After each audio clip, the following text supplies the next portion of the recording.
then you get away with murder. Exactly. You get away with murder, guys. We're not murdering people, by the way, but guys, we're not.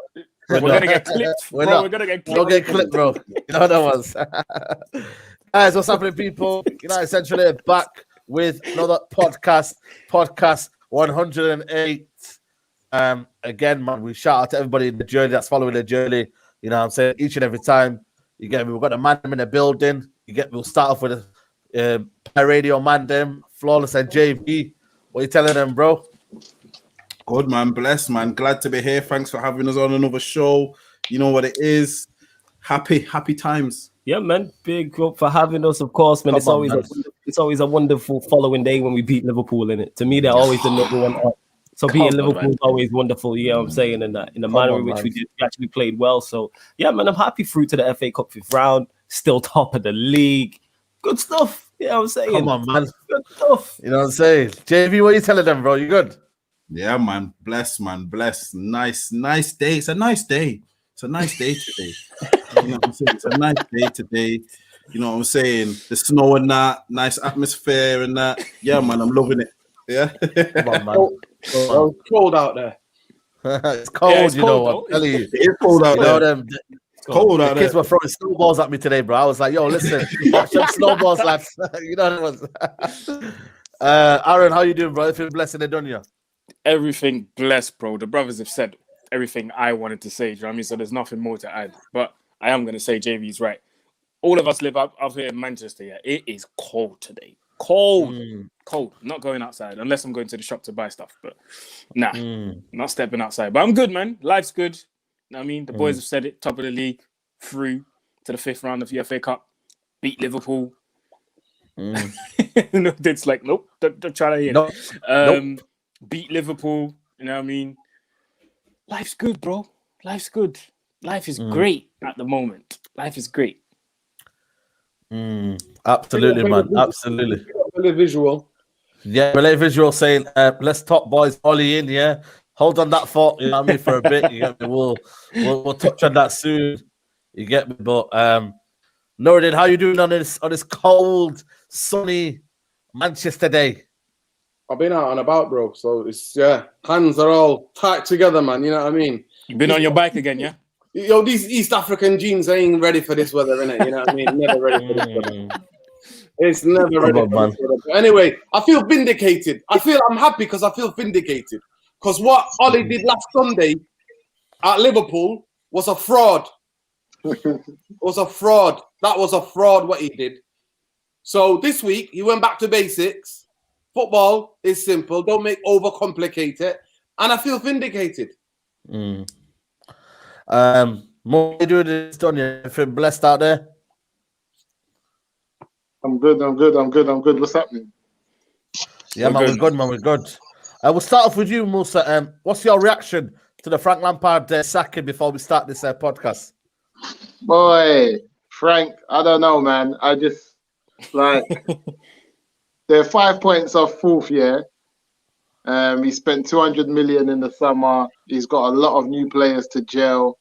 We're in a season like no before. You know what I mean? It's COVID. It's very difficult. That's why we're seeing, like, example, I think 6 weeks ago, they were top of the league. Yeah. Do you know what I'm trying to say? 6 weeks ago, they were top of the league. So it just tells you, you know, a month and a half ago, everything was sweet, top of the league. And I feel like one of their key players hasn't played, and that's Ziyech.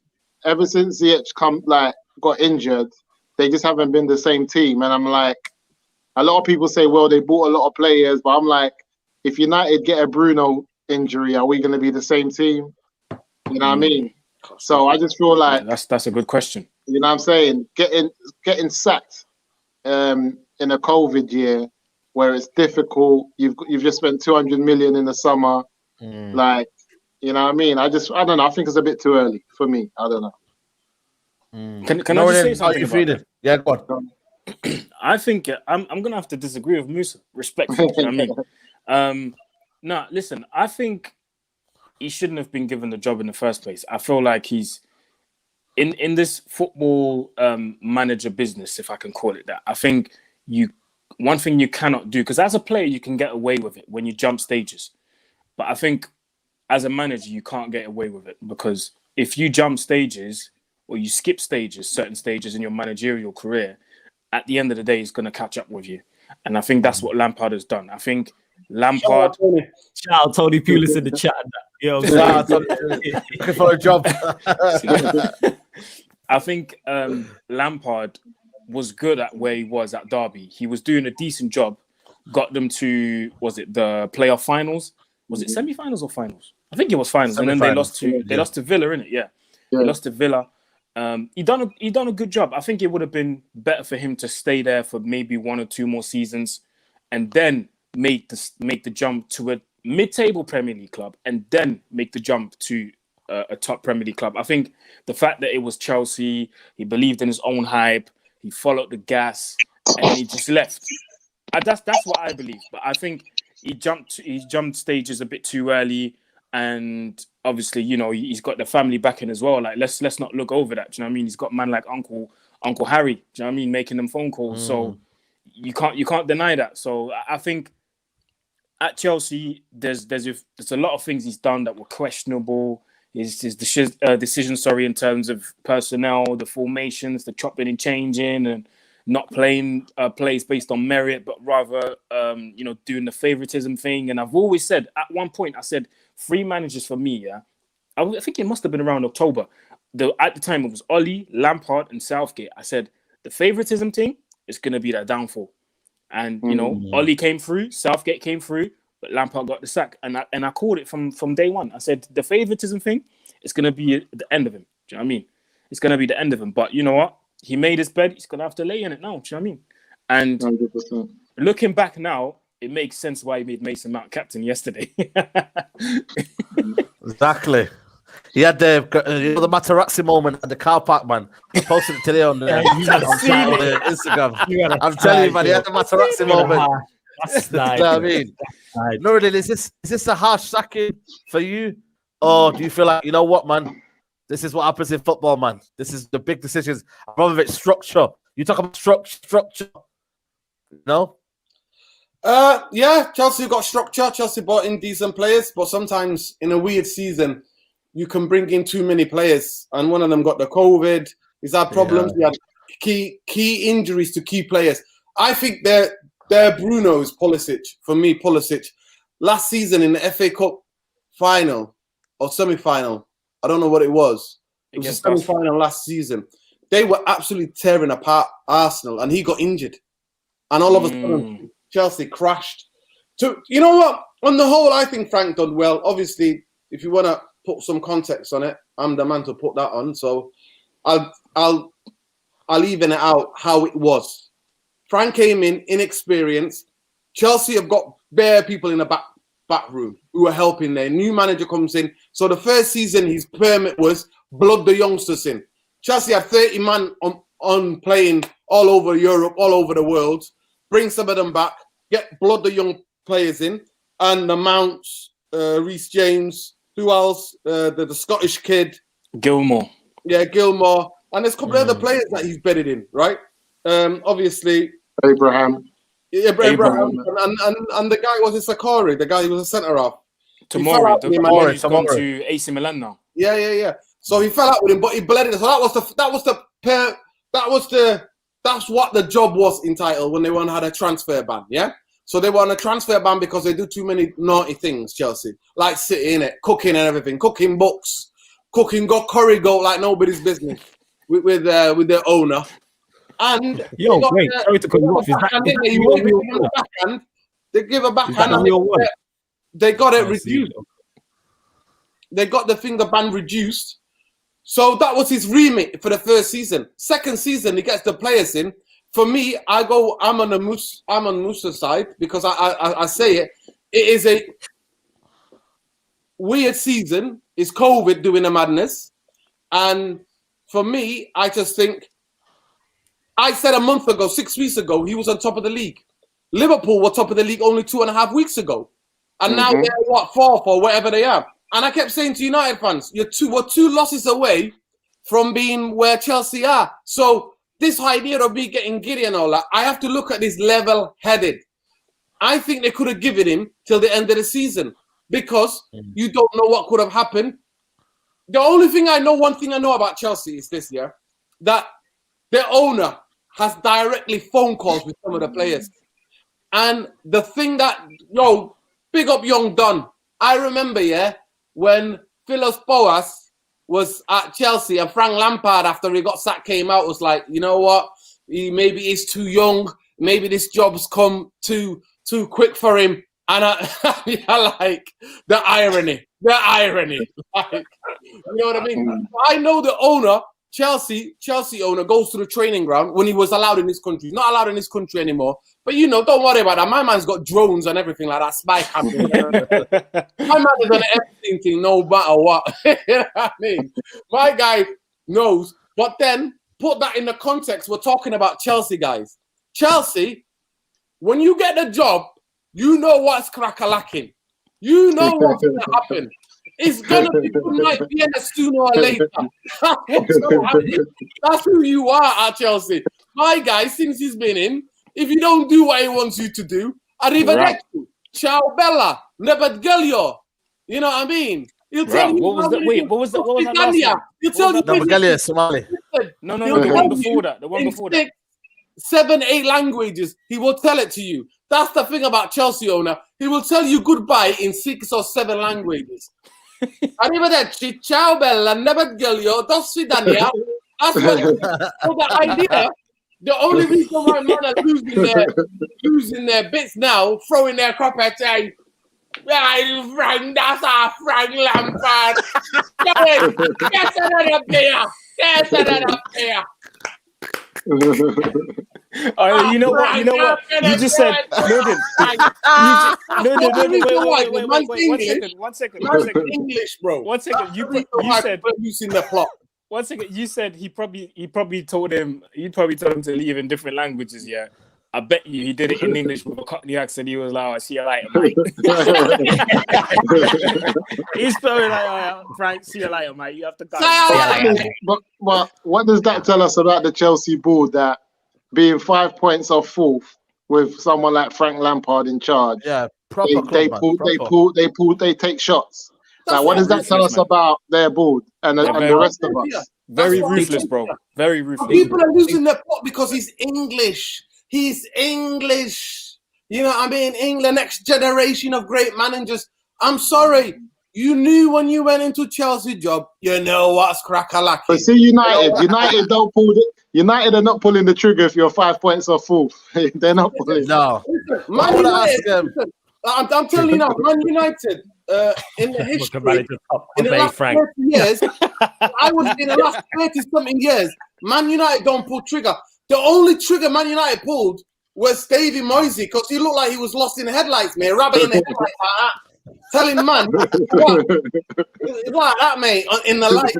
Telling man, he was telling Vidic and Ferdinand, what Jagiel can this stand? I want you to be like this. Champions League winners, you know. That's what he was telling man. Watch the video. You know what? Like this.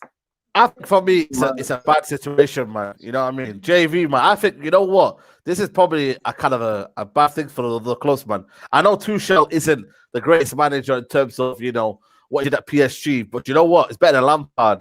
And if he gets this squad firing, JV, he could get them up the table, mate. All you need is a 3-4 wins on the bounce, and you're right up there, man. You're right up there. Exactly. And I think this might be a case of he's the right man who's available, but I also 100% think he ticked that German box as well. He ticked that box, being German, and you've got to now go and get the most out of these 2 signings. Do you get what I'm saying? That's where I think it is. I think he's available, but the fact that he's German has maybe played a big factor in the thinking to maybe, because you have to think that's £130 million investment that looks like it's down the drain at the moment in Havertz and Werner. It's mad. It's mad. And you know how we judge footballers these days so quickly, like all of us, including me, it's mad. Yeah. That's what I'm saying. And you know what it is as well? With being at Chelsea as well, for me, if I was a young player, Chelsea is one of the places I probably would go to, maybe not first or second, maybe third, because I know how quick they expect things at Chelsea. Other clubs, I feel like you might get a bit of a chance. You know what I'm saying? You know what his problem is? Lampard's problem is last season he was Lampard. he improved the kids and he got them going. And the transfer ban was probably the best thing for him. The transfer ban finished, he turned into Frank Bankard, and it didn't work.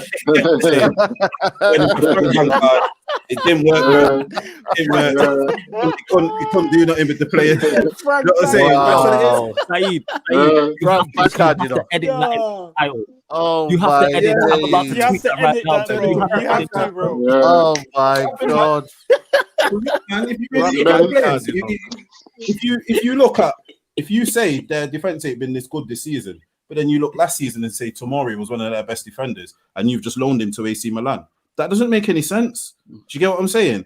It's like as good as Martial's not been this season, we wouldn't loan him out right now to anyone. Do you get what I'm saying? Because we know what he can add to the team, and we know he's a bit out of form. Do you get what I mean? And I think a manager, I'm not saying Ollie's got more experience, but he has in years, maybe not in terms of, actually doing things, but I think he should have give some players more of a chance. I think he's had to try and squeeze everyone in, and it's not worked. I think he's been under. He would have had more pressure to get more out of the signings than his current squad, because then the thing is, they're probably looking at it like, we've bought you a new striker, you're still playing Abraham up front. Do you get what I mean? Yeah, so have you really thought through these signings? Do you know what I mean? You've got all these wingers, you're playing your son on the wing. You know what I mean? Like, what's going on? Number 10. That's true, man. Keep him a number 10. You know what? He's a good number 10, but why have all these wingers and then you're playing a number 10 on the wing? Do you know what I'm saying? For me, Hudson-Odoi is one of the best. Hudson-Odoi is one of the best young wingers in the world. I honestly think that. And you play him out ahead. And you play, Yeah. Do you know what I mean? And you're playing one man over there, this man over there. You basically got Havertz and Ziyech, who really are pretty much the same player. You get in terms of position and footing, and you know what I mean. So I don't think it's all been thought through, but it also makes me think some of these probably weren't his transfers as well. So it's one of them. I do actually feel a bit sorry for him, to be honest, because when it was, I think it was Musa said 6 weeks ago they were top of the league. That's crazy. Yeah, that's crazy. You say flawless. What you say flawless? It's on him. Like, should he have got the job in the first place? Probably not, because he wasn't prepped. Nuruddin touched on it. Like, we know how it ends at Chelsea. We know this. He didn't have the best preparation. I thought he did well in his first season, considering he wasn't handicapped, but bringing the kids through. He did what he was supposed to do. He finished in the top 4. And then I looked at their transfer window, and we did it from a third eye view when we rated their window from a 1 to 10. And I said, outside of what's it called? Yeah. We'll touch on that later. Yeah, as I was saying anyway, I rated their transfer window, and I think I gave Chelsea like a 9, because to me, they got everything they wanted. I said, apart from City and Liverpool at the start of the season, the only other team that worry me that can compete with Manchester United are Chelsea. You get what I'm saying? They needed a goalkeeper, they got a goalkeeper. Yep. They signed a centre back, they got a left back. They got a number 10, they got a winger, and they got a striker, adding into what they already had. They already have Premier League winners there. They already have experience there. They already have talent there. With Giroud, they have a proven Premier League goal scorer. You get what I'm saying? JV touched on it. They have Callum Hudson-Odoi, who's one of the best wingers. You can feel the front three, literally, of Pulisic, Ziyech, and Giroud. That's a quality front three. And then you have Tammy Abraham, Werner, you get what I'm saying? Callum Hudson-Odoi, all to back it up. Your midfield's already good without Havertz. You got Mount. You have Kante, you have Kovacic, you have Jorginho. You know what I'm saying? So it's like, if you have all of these bodies, where Lampard fell down was just not sticking to a set formation. Why would you sign a number 9 striker and then play him left wing? And the thing is, if he was playing him left wing and he had Harry Kane up front, or it was a Lewandowski or an Aguero, I don't understand, but you're shoehorning in Tammy Abraham. It's not even Giroud. You're shoehorning in, arguably, I would say he's the worst striker out of the 3 of them.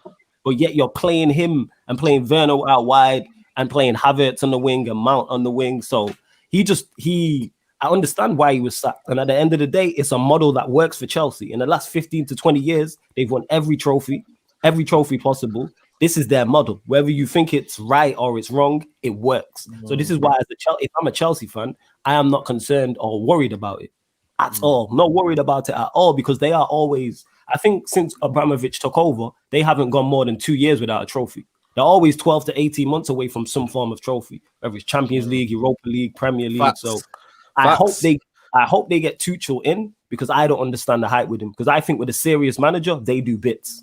With a serious manager, they do bits with the squad they have. So I hope they get Tuchel in, because I personally, don't see the hype with him. And even when he was linked with Manchester United, I'm like, what has this guy done to warrant this gas? But yeah, that's my thoughts on it. Drizzy Jez says, Saeed, please spare Tuchel positivity. He's overrated. He has a good squad in Dortmund and PSG and couldn't win important games in Quick both one, if clubs. you have Neymar and Mbappe and don't play good football, something's on you. Something's on you. Exactly. How you have Neymar and Mbappe and don't play good football, and Di Maria, and don't play good football in that. Like, that's what we're gonna find out. You know what I mean? And hopefully, you get me. They flop again this season, and hopefully they come outside top 4. But guys, we're gonna concentrate on the podcast title. You know what I mean? And we are here. I told you guys, I'm not biased against the manager. I will call out things and say, you know what, are we turning the corner? I'm going to stick to you guys first, Empire Radio Mandem, because you got to shoot off later on. Have we turned the corner? Have we? Listen, I'm putting the question out there, man. I'm trying to be unbiased, innit? Have we got? Exactly, yeah. That's why I feel like, you know, people want to hear positivity. People want to hear a different balance of things. And people say to me, I'm one-sided in the podcast. JV and Flawless. Have we got the Man United mentality back? Or is it too early to say? I won't say we've got the mentality back, but I think we've identified what the mentality is, if that makes sense. Okay, so I don't think I like that. But I think we know where we want to go now, which is different from where we were. And that's what I think the whole difference is in the squad mentality. I think they're buying it. They're buying it from the manager now. That's what I feel. I feel as if they're buying it from the manager, from the coaches. I think I'm not saying, you know, we are top of the league, but I'm not gonna sit here and do a Rio Ferdinand and be like, we're back. I don't think it's that yet. But like, have we turned the corner? No, but I think we can see where we're going. We know the direction. And I think he said one thing, what I liked, and he's saying it's just 3 points. Every game's now just got to be 3 points. And I think that's how we got to treat it now. We know what we're doing. We're winning games. For me, that's one of the best performances in terms of the coming back into the game every time. That's one of the best performances I've seen for a very long time from us. Maybe not the whole football, because I don't think we played too bad. But in terms of where we're going, I'd say definitely they're buying it. They're buying it. They look hungry. Yeah, that's a good chat there. We are in the right direction, and our team looks hungry. I'd agree with that totally. So yeah, Flawless. What are you saying as well? Is that what you're thinking? Are you kind of on the right path? Or are you not getting giddy? You know what I mean? Like what Nordy said, don't get too giddy. You know, no. I don't get too giddy in it, because obviously Nuruddin will pull man back down to earth. You get what I'm saying? And that, and let me know like, yo, it's not all rosy and that. Yes, I'll bust joke and that. I will, and that's why it's important to listen to, you get me, the OGs, the oldest and that, because they'll pull you back down, like, relax. Yes, I'll bust joke on social media and that, sing top of the league, sing 21 in 21 jokingly. So have we turned the corner? I don't think. I still need to see more. Yes, it's going well currently. But this is form. It's going well currently. It's great being top of the league. The squad is miles better. I give Ollie credit for that. The harmonies in the squad is miles better. You can see, like I always look at when Bailly made that block against Villa and all the players hooked around him. You can tell they're enjoying their football. So that being said, in that sense, yes. But turn the corner. To me, to turn the corner, you have to win something. That's just me, though.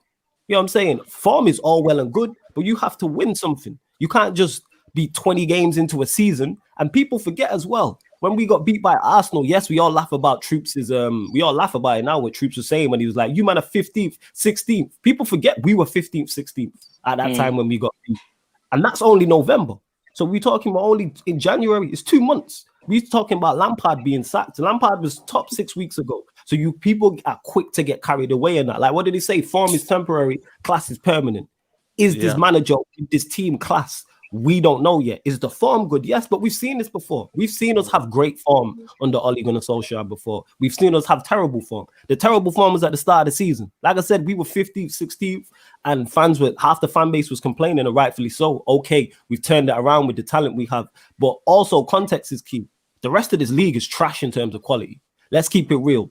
Liverpool, the defending champions, aren't what they were. City are probably the only team who are performing at a high level. Chelsea just sacked their manager.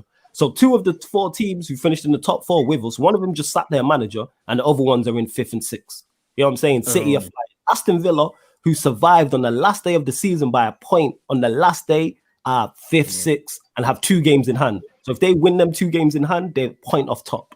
So people need to put this into correlation. Yes, we can all get gassed and enjoy being better, but context is key when you compare it to the rest of the league, which is not our fault. So turn the corner is too strong, but the road looks brighter. That's what I'd say. Yeah. And that's why I feel like we should be on that kind of mentality, Musa. Yeah. You know what I mean? Yes, we can enjoy. Yeah, just one more thing as well. People forget about our cup exits. They're terrible. Our Champions League exit is terrible. Of course. Forget that. Listen, our cup exit, the Carabao Cup was terrible as well. People, just wanted to get that in there. So yes, it's all going well, but let's not forget those things. Those things happen. You know what I'm saying? What do you say, Musa? I know. You know, for me, I'm happy. I'm happy what we're doing. I'm happy where they're playing. I've got nothing against the manager in terms of that aspect. Always what I've looked at is because I looked at the mentality in terms of the final hurdle. Can we get there? It's not a case of, you know what I mean, I just want the manager out for no reason. It's whether you want to win trophies, and you can see a level of winning trophies. Where are you at right now? Are you trying to see the mentalities back, or, you know, do we get carried away by the false kind of, you know, reality of, you know what, City, if they win their couple of games, they'll be back on top. You know, the league is very, very poor this year. You know, someone says, hey, enjoy the ride, guys. I feel like that's a vibe right now. Just enjoy it. Sorry to cut you off again. What did I say? I said I'm going to ride this till the wheels fall off. You know what I'm saying? As long as we're top of the league and in the race, I'm going to ride it. Do I believe in my heart of hearts? Can we win the league? No, but I want to be wrong in that. You know what I'm saying? And true say we have been consistent for over a year, but I'm still not going to forget the inconsistent points in that. Like I'm saying, in November when we got beat by Arsenal, we were 15th, 16th. Let's not forget that. You know what I'm saying? That was 2 months ago. 2 months ago. Is the inconsistent points, Musa, that puts you off, that Flawless says, the final hurdle bit?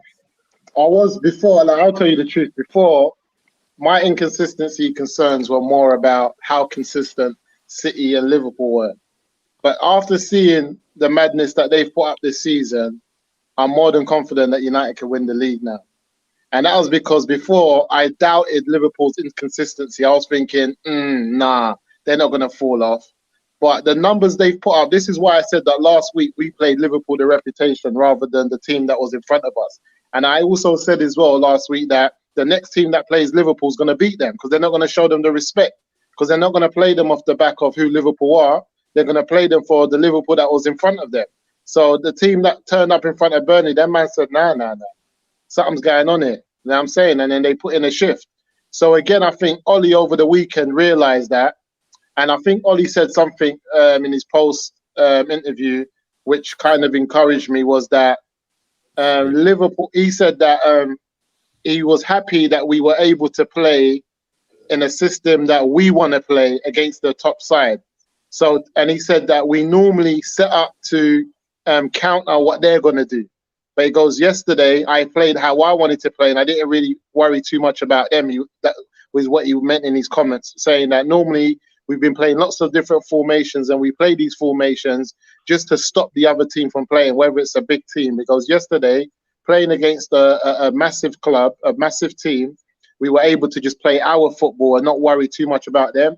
And I think that's the first time he's done that since that beating that we got from Tottenham. And why I say that was because he didn't trust Pogba in the midfield against any other top 2, top 3 sides. He wasn't trusting him. You know what I mean? So to put Pogba in there as well with someone like McTominay, who I think that McTominay, like, he doesn't help you in that middle of the park. Because I think had we started with a Matic or a Fred, it could have been a different result altogether in terms of how quick we might have put them to the sword, because Pogba turned up. And I think that was the first time that, and again, he didn't play Pogba in midfield and then try to go for a James on the wing or a Mata so that they can come in. And he went with 3 strikers, you know what I'm saying, put them out there, knowing that they weren't going to track back. He said, I left them wide. He said, normally we tuck in, but I left them wide yesterday. I told Greenwood and Rashford, stay wide, so that when their fullbacks go forward, they're going to be thinking, raw, I've got Greenwood and Rashford behind me. Like, so they were indecisive about that because they were shook knowing that they got 2 shooters loose with no one next to them. So he went in with that game plan yesterday, and I think he bottled it at the end when he thought, right, this is getting a bit too much. So he brought in Fred, and, you know what I mean, then he brought Pogba on the right. But he tried it for 60 minutes, and he was happy with that. So for me, I think Ollie tried the thing yesterday just to see Like, can we go that next step? And the fact that he's thinking like that, and on top of that, we've got the form in a system that he has been playing with the two in front, shielding. And remember, he hasn't been playing like someone who shields and a baller. He's just been playing straight McTominay and Fred, McTominay and Fred, McTominay and Fred, putting Pogba on the left, putting Pogba on the right. But he's realised, I need Pogba in the middle of the park. He's tracking back. He's doing tackles. You know, he's breaking down play. He's playing ball. So for me, I'm proper gas, you know. I really think that the title, man, this is the first time, and I'm only saying this on the back of the consistency that we've had. Like, we can't underestimate the away wins. We can't underestimate that we're starting to play better at Old Trafford.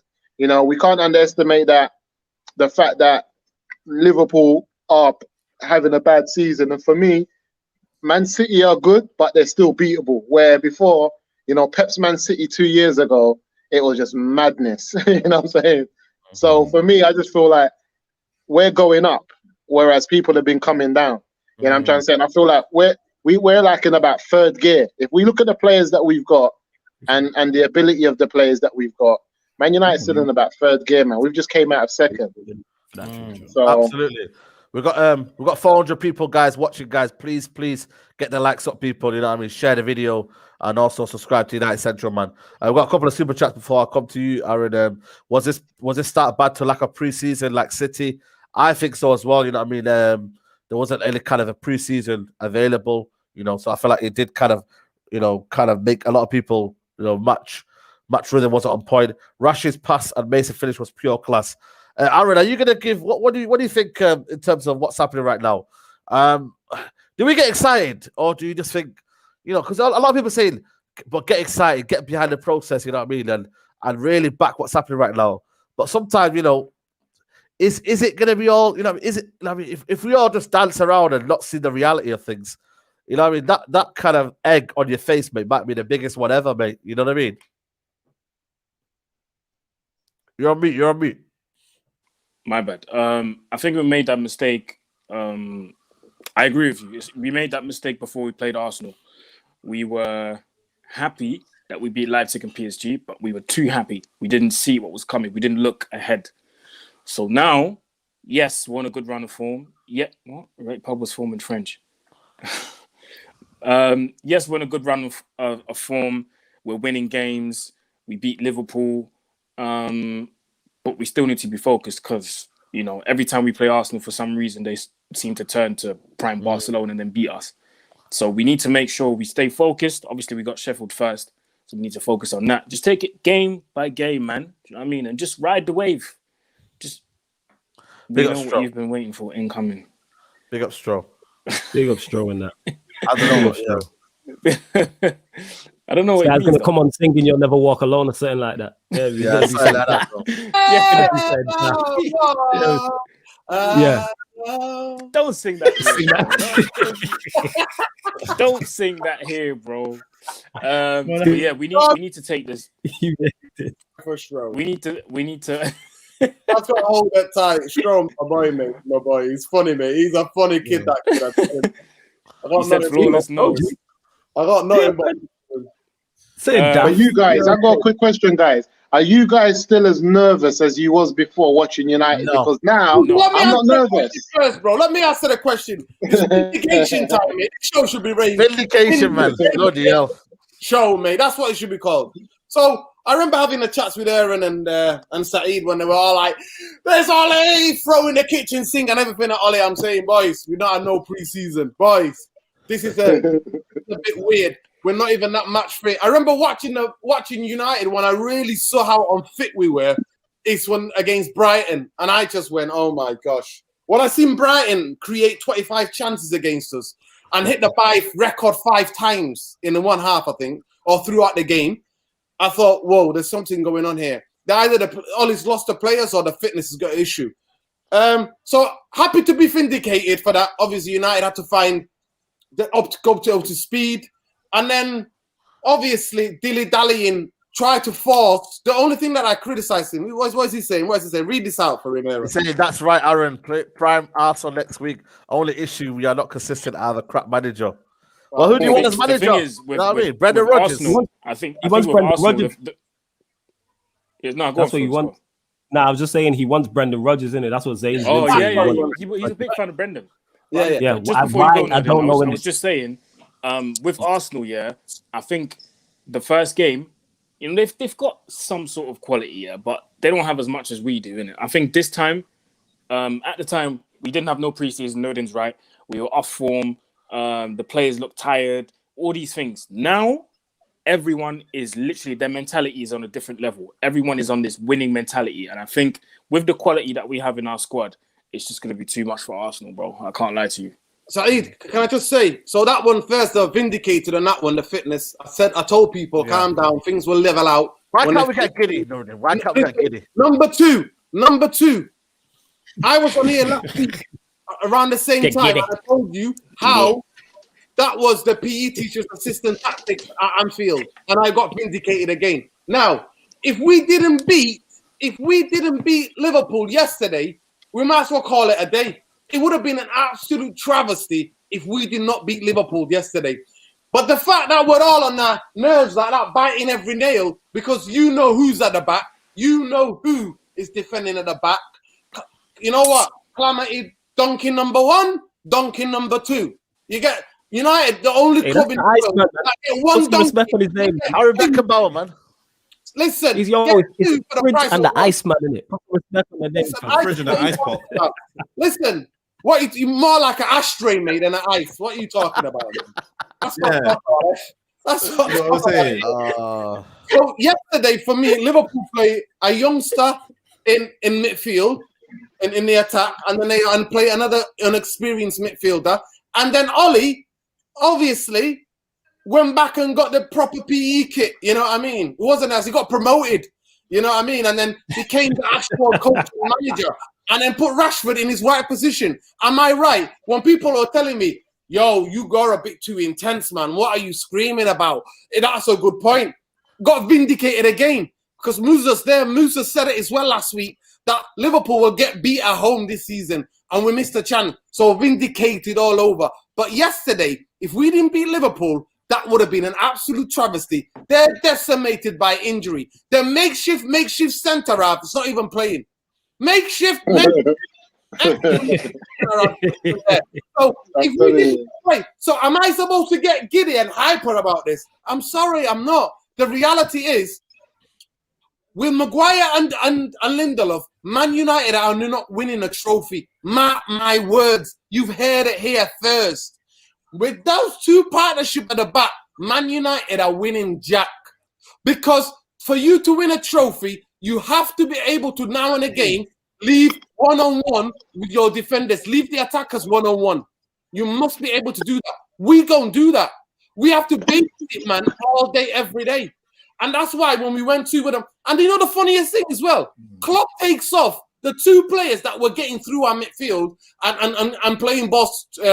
And really, soon as Thiago went off and Bobby went off, Bobby Sunshine, I call him, with all that bling in his teeth, Bobby Sunshine went off.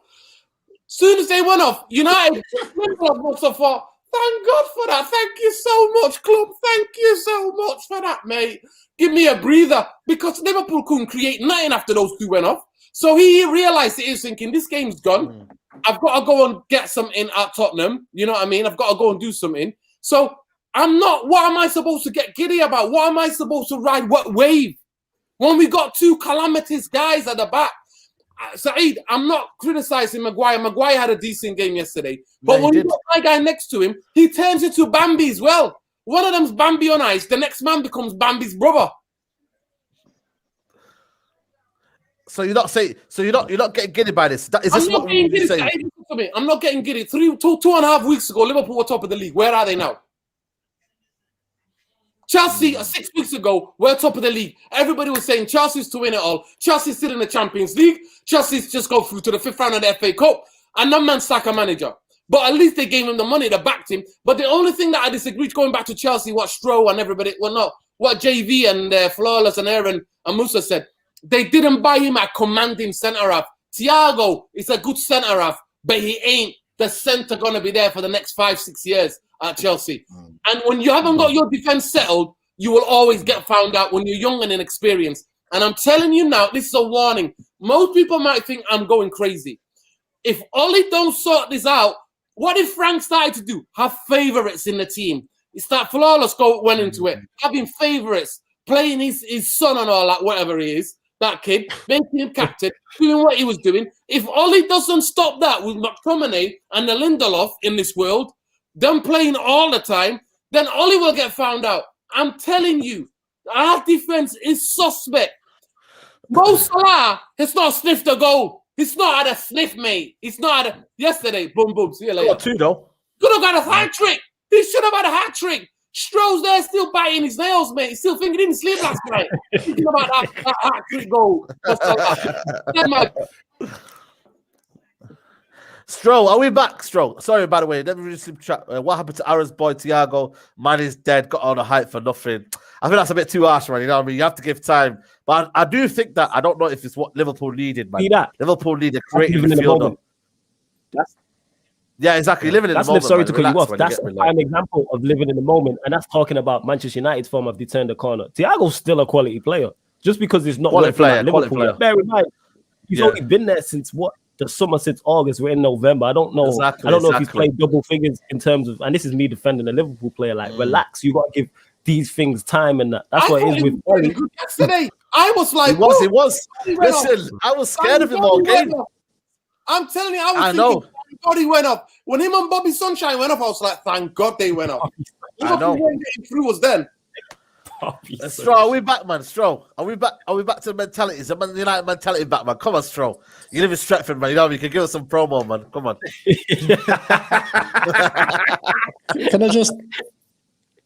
Can I just get this right? A Manchester United back after no, it's a mentality side. back. It's a United mentality back. I said. No, and I'll tell you why. Thank you. I'll tell you why. Because I think there's characters in there which have got a Manchester United mentality. Pogba's a prime example. Bruno Fernandes is a prime example. Cavani's a prime example. You've got leaders on the pitch now which you've not had for 3-4 years, and I'm talking real leaders with real experience who have won trophies and they've got that winning mentality. Issue you've got is it's surrounded by some mediocre players. Like I look at Lindelof as a prime example, and yeah, he's an okay defender, but we've struggled to score against West Brom. We've struggled to score against Burnley, and it's like we turned up yesterday and we looked like we were going to score for fun at times, and that shouldn't be happening at Old Trafford. We struggle at Old Trafford, for crying out loud. Like ask Aaron, yeah, I messaged him as soon as the team lineups were put out, and I said we're losing this game because we were playing Reece Williams, and I knew you were going to keep Greenwood and Rashford up, and you were going to expose it 2-on-2. That yesterday was a message from Klopp to the board. I need a centre back, and I need a centre back quick. So you should be winning that game. But I go back to the Anfield game. I just think that was yours for the taking. Forget Burnley. That game was yours for the taking. And I thought you played well yesterday. I thought you played really well. It was actually an enjoyable game for the first time. But I'll listen to your mentality thing. Can you add the word vindicated to your sentence, please? Can you just add vindicated? That's my. No, why would it be? He's a Liverpool fan. He wouldn't want to be say vindicated. No, because he agrees with me. We should have battered him last half an hour outfield. Yo, Nuruddin, I'm with you though. I said this though, and again, that comes back to why I don't believe Manchester United can win this league title, because I look at games like that. And I've said this, yes, Ollie's doing well. Yes, United have been the most formed team in the last 12 months. But when it comes to key decisions, he'll get more wrong than he'll get right. How you see that Liverpool back line and don't go for it at Anfield with 20 minutes to go is mind-boggling to me.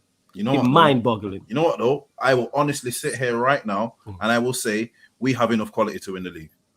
Okay, the quality is there. I'm saying the players. Players are there. Yeah. I'm saying right now on form, if we've got a Pogba in form. We've got Bruno, who is Bruno. We know what he's about. Yeah. Cavani, for me, he's not even scoring goals, but he's doing something different. He's occupying people. He's making space for Greenwood, for Rashford. He's being hungry. You know what I mean? He's doing everything he needs to do. Yeah, his goals will come. I have no doubt about that. Rashford can pop up and do what he does. For me, Greenwood yesterday, that was for me yesterday. Greenwood's goal was probably one of our most important goals this season, because that's now another player who can come back into that realm. And I keep saying it about Martial as well. If we get a Martial back in form and Bailly starts over Lindelof, someone just take Lindelof out in training, by the way. PS. Someone just take him out. Yeah. But we get Martial back as well. It's too much firepower. We will have to, for how the league is janky this season, with the firepower we've got, I think it's a wrap. I honestly think it's a wrap if we keep these players playing how they are. If he plays like how we played yesterday, maybe minus McTominay and Lindelof. But I think there's games where McTominay works. I just don't think there's games where Lindelof works. So McTominay can get his blight. But I think going forward for the rest of the season, I think we could win it. And I think we could win it, not with a plum, but I think we could win it by like 9 points. We could win it. Yeah, I'm going there. You know what, JP? Listen, can I just ask you the question though? You watch United, yeah? You watch what league winning teams have. You got to be solid at the back, bro. In your heart of heart, can you honestly say that Linda? Because whether we like it or not, Ollie has chosen Ollie's his first choice centre halves. What about if he rested him? What if he rested him? I said, Nordin, if the Sheffield United game. Maguire. We know that Maguire looks like an 80 million man when he plays next to his pace. When he's got a pacey centre half next to him. So if you're ambitious saying that we could win this league, there is nothing. Honestly, I have seriously thought about it. I've thought about Tottenham. I've looked at Tottenham. I think what they got to offer. Chelsea, the new managers coming in. You don't know what's going to be like. I see City, and I look at Diaz and Stones, and I think that looks like a winning league centre halves. That's what I see. I look at City at the back. City don't concede many goals. People are getting it twisted. We did Laporte. It's not even in the Laporte for me. Is one of the best centre halves in the country, right? Hands down, one of the best in Europe, right? Yeah, He's not even getting anywhere near that team because of Diaz and Stones' partnership. To me, I look at partnerships. Man United league winning teams have always had partnerships. Ollie, whether we like it or not, I can sing like a bloody canary, right? All day, every day, right? We know, fam. Ollie cannot. Ollie, he come out and said it in an interview about a month ago. I'm stubborn. And he's hinting at that because he knows United players, Rio Ferdinand, Gary Neville, Roy Keane, all of them come out and say, I'm not sure at the back, Man United, that two centre-halves don't work. They all can see what the whole world can see. But if Man United was serious, bro, if Man United was serious, they would have signed up at January, looking at what's happening in this mad Premier League, looking at how our attacking players, how we got leaders like Stroh said, they would have went and bought a right winger, not a kid, not an 18-year-old, bro. I'm talking about seasoned guy, 25-year-old, 26-year-old winger who can just put the ball in. I don't need it to take 3 on. I don't need it to be that pacey, but I want it to deliver balls in the box. That's what United would have signed, and a quick centre-half. Because as we all know, we love Bailly. We understand what he gives to our team. Can we trust him to stay fit? No, we can't. So I would agree with you if those two things happen. But yet again, our owners are on all over the papers and on television last night celebrating with their team over there because they're through to the NFL fucking play, whatever that fuck is called. Who gives you mean the Super Bowl, Nordin? Nordin, support the Glazers, man. Then we get better money. Listen, support the Glazers, then we get some money, man. We got a dip. Yeah, no worries, man. No worries. Make sure, guys, check out Pi Radio. I tell you this all the time, man. Pi Radio at 7 p.m. We're on from a third eye view. Myself, JV, Stroh. Yeah, man. Yo, Musa, big up, Aaron, big up, love every time. Love for having us. Big up, salute. Hit the like, salute, subscribe, man. Yeah, man. Salute, bro. Salute, man. We've got 500 people here watching. You get me? I want to you, yeah, man. We got 500 people watching, guys, live. So please smash a like on the video. Musa, is it simple as what Nordin is saying? As Bailly and Thingy will win the league? Is it as simple as that? Yeah, because the league right now, like I said before, my main concern wasn't our consistency because I feel like over the last year, Man United has been consistent, but we've been consistent to this level that we're at. And the problem was for me, everybody else was just far above that level. But now these guys have shown me that they can consistently drop points and they're going to be around here or hereabouts. So for me, I keep on saying it. Lindelof and Maguire should be fighting for one spot. These guys can't be playing together. They should be fighting. And Twan-Sabi and Bailly should be fighting for the other spot. Because for me, if Bailly don't play, then we play Twan-Sabi until we can get someone else in. But there is no way. And for me, I'm having Maguire. I mean, I'm having Lindelof and Bailly before I'm having Maguire. I'm just not having Maguire at all. Because for me, Lindelof's faster. You know, I think he's better on the ball. All I keep on hearing about Maguire is good in the air, he's good in the air. How many headers has he scored? That's the thing. We haven't seen that yet. That's true. You know what I'm saying? He's good in the air, he's good in the air. How many headers has he scored? Every time we need him to pull one out on a free kick or on a set piece, it goes missing. So for me, Lindelof is faster. I think he's better on the ball. And I feel like if he's got a no-nonsense Bay next to him like we did when we won the Europa League, he's shown us in that season they can play together. Jose had them playing and defending. Do you know what I'm trying to say? So for me, Solskjaer's just stuck between Harry Maguire's my captain, Lindelof is Scandinavian. So that's the end of it. So now no one's getting dropped. That's what he's stuck between. You know what I'm trying to say? Because he's trying to promote Scandinavian football and all of that. And that's how I see it, bringing people in. And I get it. But for me, it doesn't work. It just doesn't work. Everyone can see it. You know what I'm trying to say? Like, everyone can see it. So I agree, man. I think a centre-back, more than any other position, could win us this title. And I think they could have shown that they meant business. Because in every other position, we can do there or thereabouts. We saw Greenwood yesterday. We saw what he was on. Greenwood. You know what I'm saying? We saw, and we have to remember, Greenwood, Martial, and Rashford outscored Liverpool's front three last year. So we know they've got it in them. And then on top of that, we've got players there or thereabouts, whether they're young or not, or we can change formations where we can still have attacking midfielders playing. You know what I'm trying to say? So for me, it's centre-back. We get a centre-back in, it's more than likely that we can, you know, keep up this momentum and win the league. And like I said, I don't feel nervous. As much as everyone says United this, United that, as a United fan, I'll be the first to tell you, I've been nervous watching them. Even when we played Liverpool the other day on the FA Cup, I wasn't nervous when Mo Salah was going at Shaw. I thought Shaw, I was just comfortable, like Shaw's not going to have this. Or Wan-Bissaka. Like, I wasn't nervous. Yes, I'm nervous with the pairing, that there's a mistake in them, but with the confidence of the team and the fact that our two fullbacks can defend well, and we've got good keepers in goal, I'm nervous that, yes, in certain games it could be a problem, but it's not like before where I was thinking, how are we going to win the game in midfield? Who's going to score the goal, or what's going to happen? Like, I'm confident we're going to get goals. I'm confident that Pogba's performing and performs well. Like, you have to be honest with yourself. Paul Pogba in the midfield, which one of Liverpool's midfielders is better than Paul Pogba? Box to box, whatever you want to do. Just name me one that's better than him. Like, if he's on, if he's on form, the form that he's on. We're not talking about the Paul Pogba when we're saying he doesn't want it, blah blah blah. When he's on song like he is now, who in the middle of the park is better than him? For him to be like worried about, he just needs to be allowed to play. And then when he's got a man like Bruno in front of him, it's problems. It's always going to be problems.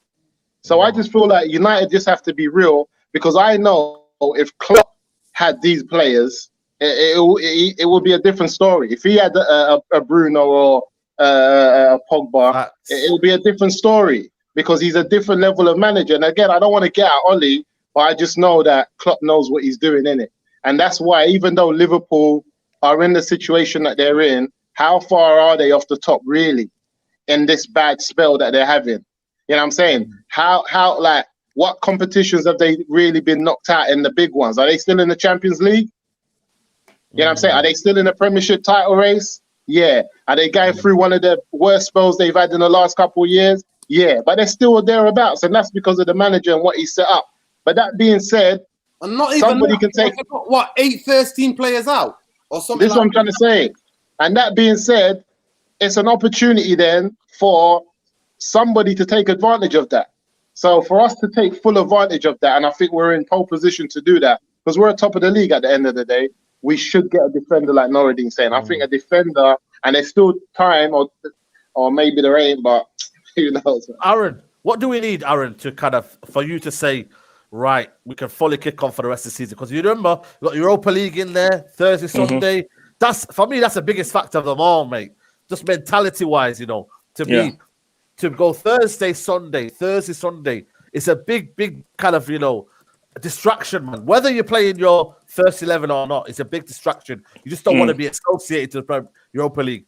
What for you kind of hinders us towards the end of the season? Because we're strong right now. What will hinder the mentality of the squad, the mentality of Oli? What will hinder that for you? I think right now there's nothing really hindering us. I think what could hinder us is if we lose one game and then one after that and one after that. I think the mentality will start to crumble. Do you know what I mean? I think we'll start to crumble in our heads. So we just need to make sure we approach every single game and try and win it. Because right now we're on a high, yeah? But what happens if we actually lose a game? Because we haven't lost in a long time, especially in the league. We haven't lost in a minute. I think the last loss was Arsenal, start of November. What's going to happen if we lose one game? That's what I want to see. Is the mentality going to drop, or is it going to stay the same and be like, yo, this is one loss, let's pick ourselves up and go again? So, but what do we need? What do you mean in terms of positions, like players? I want to say position just to kind of, you know, like still stay focused in terms of, like obviously you play professional football, you know, how would you say the kind of squad mentality right now is? Like, are they kind of just happy to be where they are? And what would you see the camp would be right now in terms of mentality wise? I think what Oli needs to do, the mentality is super high right now. Like these guys feel invincible. So big up what Anis. Oli, sorry?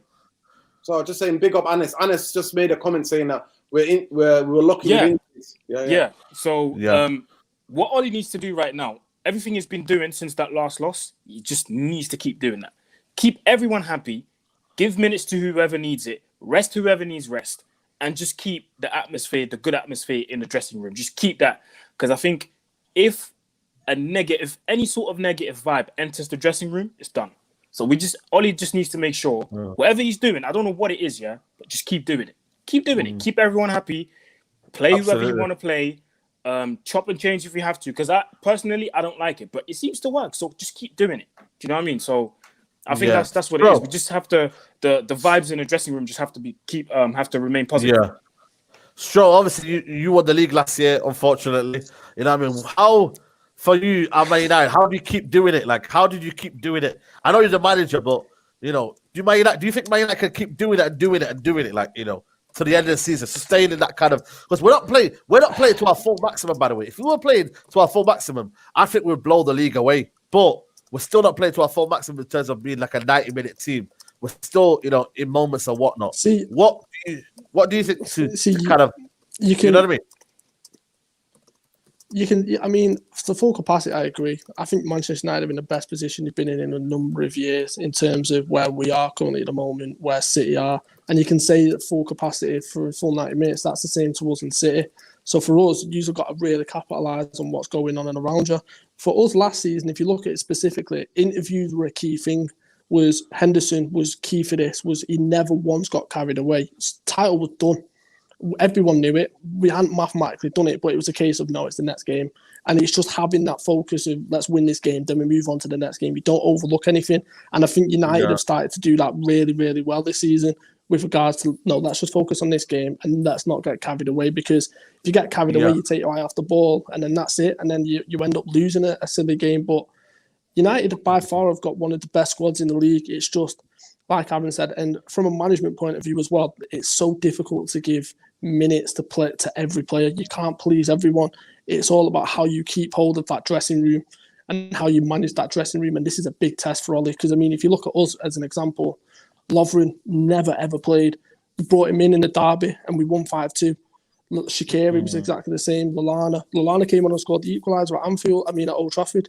Like, these are guys that never played, but Klopp kept them interested and kept them on board and kept them as part of the movement. Now that's the big test for Solskjaer going forward, is the likes of Van der Beek, who's going to start getting irritated because he's not playing game or getting much game time. The likes of Dan James. Once you have one sour grape, in the park, it can just literally ripple through the team. And for me, it's how he manages that. So that's the interesting part, and that's what you need to do going forward. Loredin, you know what I mean? You see titles in your time, you know what I mean? Many, what my is it for friend. you? I think 13. Yeah, many. 13, Yeah. my friend. 13. 13, yeah. I've seen right. a couple Man, of them just Alex quick for me to Ferguson. bounce. Bro, peace. Yeah, big up, bro, man. Big up all the time, man. We've got love for you around there, man. What for you?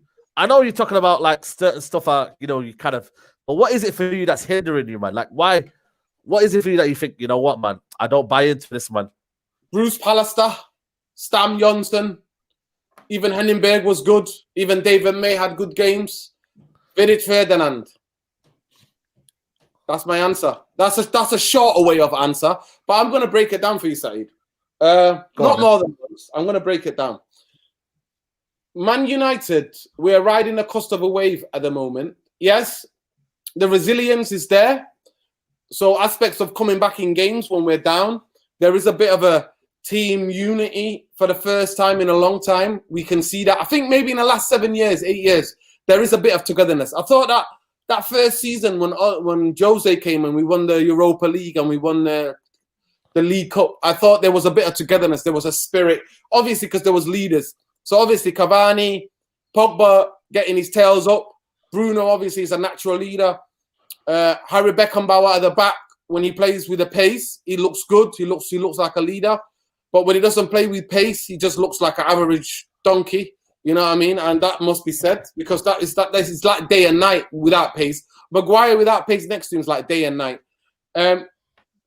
What I can see, all I'm saying is a mad season. It is the players didn't have any rest. There's going to be Euros coming up. Football is going to be better than next year. It's going to be the World Cup. So there's a lot of tiredness, a lot of fatigue. The Rona's doing a madness. No crowds are affecting 100%. Clubs like Liverpool, it's affecting them. It's 100% affecting clubs like Liverpool. They're having no fans. It's only certain clubs not affecting, but Ollie's managed to get kind of a team morale. The qualities of Ollie, what we all know, right, is coming about, like where players is going in there, jumping. You know, every game finishes, he runs out from sitting in those seats, right, looking at that monitor, gets on the pitch like he's playing, you know what I mean, talk to everyone and say hello to everyone. Because he's tried to keep the morale. So there's credit where his credit is due. Ollie has found this formula of some sort of team spirit. But then he came out the other day and he said, which was telling, I don't pay attention to too many things he said, because sometimes, you know what, he goes around with his Jackie Norris stories, you know what I mean? He's not even talking to us. He's just waffling. You don't even know what he's saying. He on purposely says, like, if he's got to say 2 words, he'll say the wrong word first and then the correct word after. That's the kind of stuff that he does. But he said, I've got leaders now. He goes, my job is it's easy now, he said, because I've got leaders. I've got people like Cavani, Bruno, and Pogba. The mad thing, he didn't say Maguire. And I'm like, that's your captain, man. That's your captain. To be fair, he did say who won things. He said winners. That's what he said, to be fair to Maguire. He said, I've got winners who have won stuff. But the winners, Ollie, Fergie, the thing about what people don't forget is that sometimes Fergie, some of the players Fergie will say this and that. All the players will jump at him and go, but you're playing him, and he's not good enough. And players will pin players. That's what the Roy Keane mentality was about. Getting player in the dressing room, pinning them and saying, wake up, what are you doing? I used to see that Gary Neville doing that, shouting at people sometimes. I used to see Roy Keane slap people on the pitch. People think they might be mad, but slap people. And Martial needs a little bit of a slap to wake up, because he looks like too dozy for my liking lately. And you know that, but I'm team man. Don't worry about Martial. He'll come good. Don't worry about him. Yeah, I know that, but I'm saying to you, Martial needs, and somebody just Ismail Osman saying he's not good enough. I will say he's not good enough, but he's not in the best of form, like Flawless was saying, to bless him. And JV was saying he was not in the best of form. But to win a league, bro, you need more than that. To win a league, you know where you have to go. So to win a league, you have to dig deep. You have to empty the tank. You have to empty the tank. You have to take people. If we want to talk about, I'm not going to use a war reference, but I'm just saying to you, imagine you doing a bleep test. Most of us who ever done a bleep test, you know how hard it is when it gets down to the last 2 and then beep and then you're running. That's what a winning a league is like, the hardcore bleep test, mate.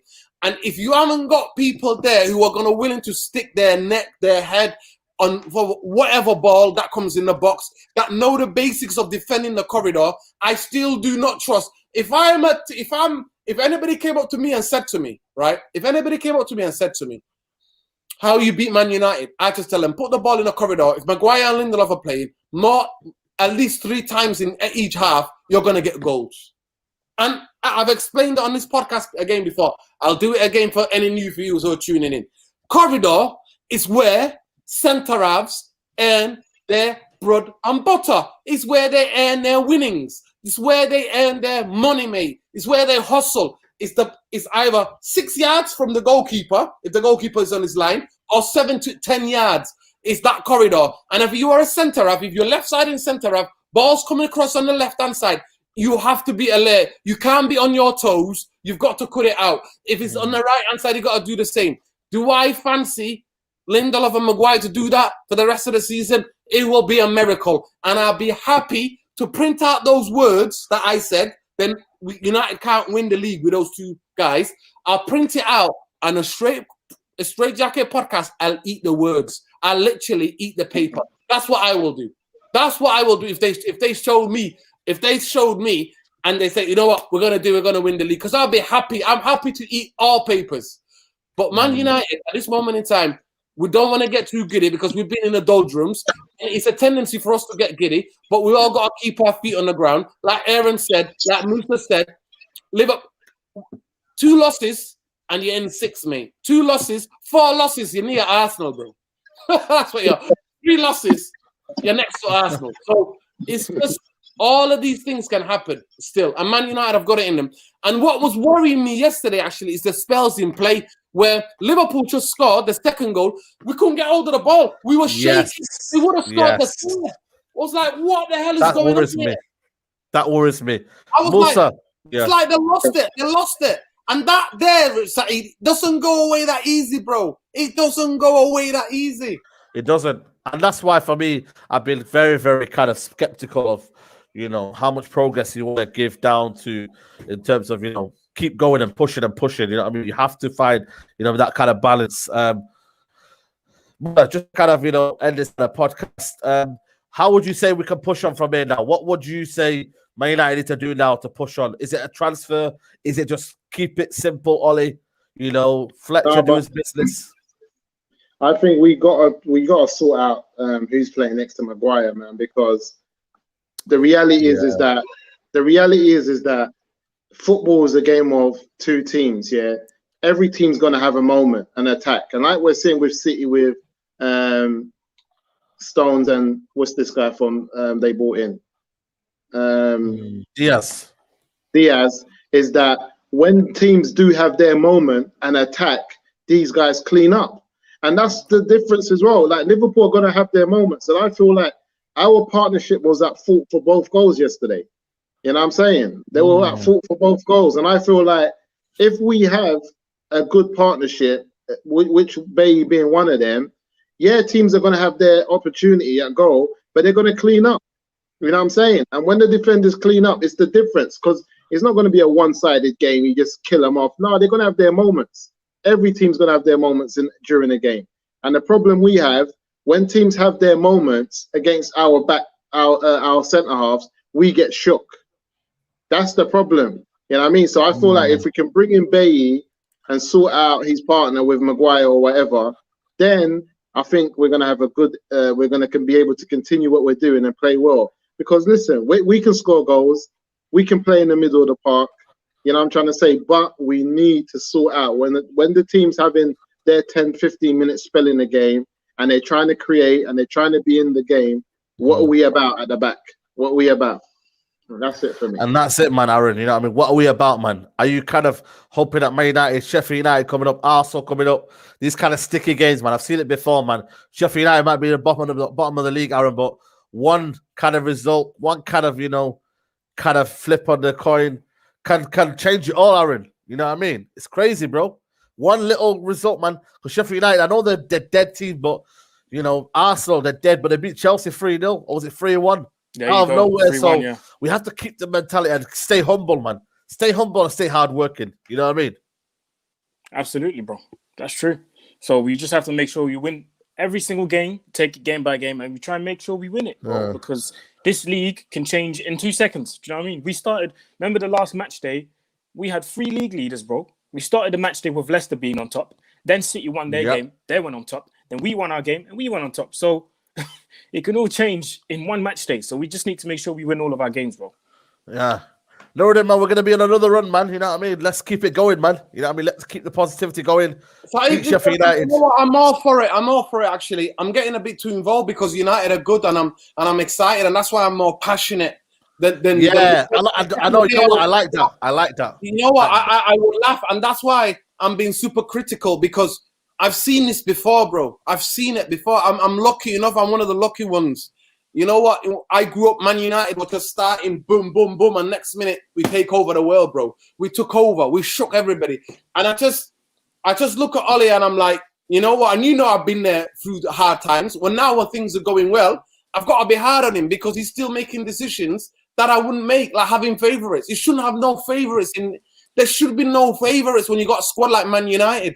And I genuinely do think that in my heart of hearts, I believe it. And every time I call it out on Twitter, and then they go and prove me. They go and prove me right. Lindelof, Maguire partnership, Man United. I can't see Man United doing anything because look, all of a sudden Luke Shaw's found form, and you know what's mad today? I heard somebody send me a clip of Charlie Austin talking, saying that Man United said no to Van Dijk. They were negotiating. They were talking to Van Dijk's agent apparently, and he said no. They went for Victor Lindelof. Can you understand that? Can you understand? You know Charlie Austin, the ex-striker, Southampton striker. Yeah. West Brom now. West Brom. One time we were on the bench and I was sitting next to him. I was like, "What's going on? Why Man United not coming for you, man? Why Man United, one of the big teams in one of the biggest clubs in the world? Why are they not coming for you?" Nah, you know what? They were in for me, but they chose Lindelof. Can you imagine that? Can you imagine that? We could have had Van Dijk. He's probably writing stories, man. Come on, man. I don't think it's true. Nah, but why would he say that though? Because he could come out and why would a man lie on the national radio? Why would you make a lie like that up on the national radio, bro? Yeah, they went for a Benfica player over a Southampton player. I believe it. I believe it, man. Champions League player over Championship player. Musa, I called Van Dijk when he was at Celtic. I was like, this guy used to go and play for Man United. I remember. I don't know who it was Barcelona, Celtic, and what's his name? The guy used to play for Pedro. You know how quick Pedro? Yeah, Pedro, yeah. Messi sent him through. Pedro's running. Van Dijk caught him up. I looked at 2 players from Celtic that time when they were in the Champions League. And because I watched their games, I was thinking, right, it was Williama and Van Dijk. I was like, those 2 are good enough to play in the top league, especially Williama. And I said, Van Dijk, Man United need to go and get quick centre half. But it looked like yesterday. That's what I'm saying to you. That's why it would have been even more of a travesty. Because yesterday Man United played against Van Dijk's son. Van Dijk's son played Van Dijk's son. His clone. I don't know what his name's. Williams Van Dijk, is that his name? That would have been a travesty. So that's why I'm not getting too giddy. I'm not getting too giddy, Saeed. To me, I think, Arsenal will be a test because, like Aaron said, they turn into prime Bayern Munich, mate. They're not Barcelona, they're Bayern Munich, bro. Because they don't play defensive. They just hit us with 1 counter, 1 goal, and then sit back like dogs. That's what they do. Let's not get it twisted. Absolutely. It was the Ollie cowardly. We would have beaten him at Old Trafford if Ollie let the players play. It was the cowardly against Chelsea and against Arsenal that cost us. Because I think we could have beat Chelsea and we could have beat Man City. And Man City. And Man City. Too respectful, too no, go for it. And yesterday, I was like, yeah, I'm happy with the lineup. Van der Beek got to play. But how much of a match fitness is he? You know what I mean? How can you judge him for a game like that? But I think if you're going to give him the whole game. Take somebody else off. Bring Bruno on. Listen, this is what it is, man. I know Bruno scored a goal, but, we'll see for another day to come. Don't take that away. Bruno, that was an absolute... That's what I'm saying to you. Bruno scored the goal. So it was justified substitution. He was meant to take McTominay off and put Van der Beek exactly. back. That's it. Yeah, that's what I would have done. That's what I would have done. Yeah, but it's easy though. No, it's easy to take off Greenwood and Van der Beek. He's keep doing it, by the way. I've noticed he takes off Greenwood and Van der Beek, the same two guys off. So he's got his favorites and he's got, But then again, man, we will not see that Bruno goal. So you get me. Hopefully, you get me. That was probably credit where it's due and probably was a bold decision. Was brilliant from Bruno. That was magic, man. Only out in our squad. Only he could have scored that. In the league, he's the one that can do it from there. And I'm telling you, their keeper is not a mug. He knew, but the way but the way they got the wall sorted, Pogba, to hold tight Thiago was like, should I stand there and take one for the team? He's like, no, I am Spanish. I don't do that. It's English. I don't do it. I see the goal. We can get back in the game. Honestly, if you watch it again, my guy was about to stand up. Then he thought, nah, I'm not taking it in the face. Talia says it's been a minute. Come on, United. Finally see where Liverpool declined. I'm happy for you, Saeed. Yeah, man. Come on. You know what I'm saying? We're here. You know what team does she support? She's a Tottenham fan. Oh, make sure you beat Liverpool, please. Yeah, please, man. Please. Are you kidding me? Aaron, I'm a Liverpool fan on come Thursday. I'll be singing Never Walk Alone and all that. No. I can't be singing that, bro. Winning anything, mate. I'd rather say respect than sing. Respect. No. That guy's a fraud, mate. That guy's Jose Mourinho. I'm going to sit down Mourinho, mate. Sit down, Mourinho. Take a walk, Mourinho. Jose deserves his own show. The guy is a comedian. You, man. That would be a brilliant podcast, man. You know what? I'm not falling for all of that, bro. I want Bobby Sunshine. Nah, man. Fabinho let's to go finish off Arsenal. Even Zambia say, let's beat Arsenal. What? Yeah. I think it's a trolling account. It's a troll account. Is that a troll? Guys, I think it's a trolling account, that one. Sam, man, I think it's a troll.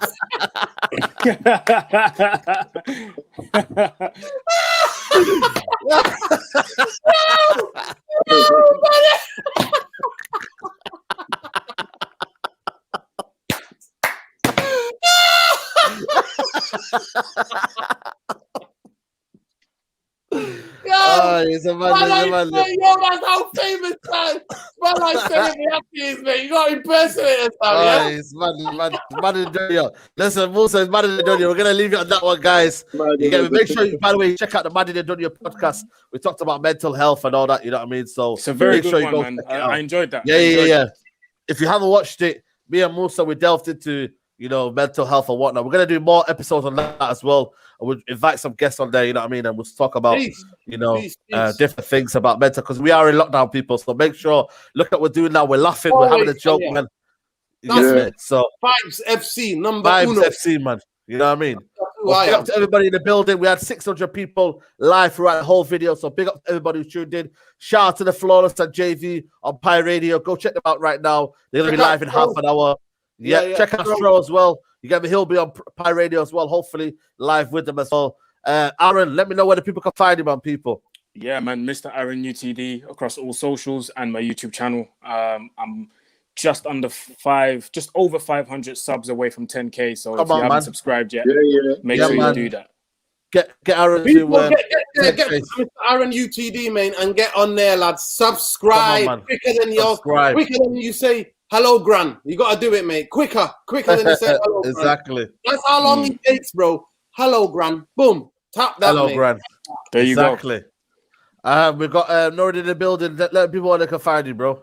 That guy, Red Devil, man. You should go outwards and it should be on there, innit? That guy, Red Devil, man. Get that guy, Red Devil. Red Devil. You need to get to 5,000. If I get to 5,000, the YouTube channel will be on, bro. If you get to 5,000, if you want to go on the YouTube channel, get to 5,000 on Twitter, and then we're there. Big up, man. Musa, let them know people where they can find your charity and let them people find your socials. Socials, Revert to Islam, charities, Resale, CIC. We're finally in the building now. We're just getting the keys to our store. It's retail therapy in its finest. You know, it's allowing people to come down and do shopping without having to pay for it, especially the young people. and be able to get some mentoring sessions while they're picking up their sneakers. It's just retail therapy in its finest. Where's that? In Brixton Village, yeah? In Brixton Village, man. Brixton Village, London. We're coming towards the Midlands. Hopefully, by the end of the year, we want to be in the Midlands. Yeah, we want to that's go cool, up. man. We want to go up. And also, we'll be in Manchester as well, did you say as well? Yeah, Manchester this Wednesday. I'm just waiting till Tuesday night to see what the roads are saying because it's been sticky. Yeah, man. Definitely, bro. Definitely, man. Yeah, man. Shout out to everybody who's watching this live, this video. You get me? We've had 600 people live in this video. It's road to 30K, guys. So please subscribe to United Central. And if you're watching this after the video live, make sure you give a like on the video and also comment down below what your kind of, your comments are of our mentality. Is it back? We're ready to be seen. But guys, like, subscribe, and I'll see you soon, guys. Take care. You know what? You need to put it on Twitter as well. Why is it not live on Twitter as well, Aaron? Yeah. We'll put it on. We'll put it on, man. We'll put it on as well. Yeah. Make sure you do. All right, bro. Guys, take care. Bye-bye.